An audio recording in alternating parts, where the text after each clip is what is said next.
হাত দেন। আসসালামু আলাইকুম রহমতুল্লাহ বলেন আপনি। আসসালামু আলাইকুম। না, উত্তর দেন। ওয়ালাইকুম আসসালাম ওয়া রাহমাতুল্লাহ। ওয়ালাইকুম আসসালাম ওয়া রাহমাতুল্লাহ।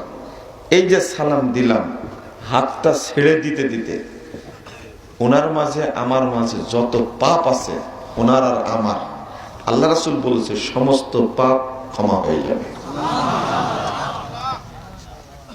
কিন্তু যদি আর একটা দেই, আপনার একটা লাগান, পাপ বাড়ছে না কমছে?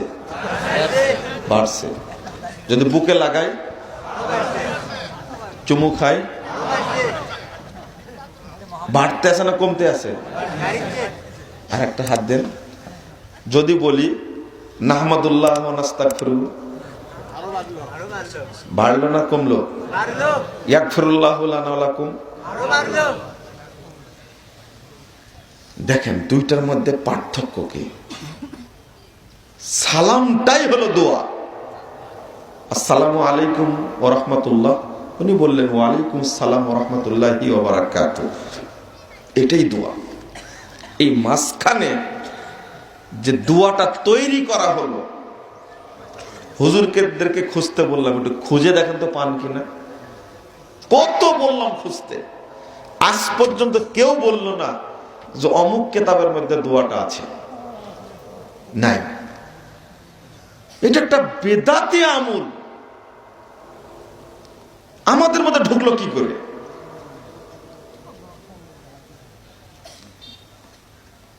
এই 23 তারিখ একটা জালসা আছে নিমগাছিতে, তখন বলবো তা ভুলে গেছি প্রসঙ্গে, হঠাৎ করে একটা মোবাইল আসছে। এই ছেলেটা আমাকে পোস্টারটা দেওয়ার সময় তো দাঁড়িয়ে আছে ছেলেটার মুখে, আমি ছেলেটাকে অতটাই মানে দোষারোপ করতে পারছি না, মানে আমার হাতে দেওয়ার সময় ও হাতটা এভাবে এগিয়ে দিয়েছে। এটা আবার স্টাইল একটা, মানে দুই হাতে না দিলে অপমান মনে হয়।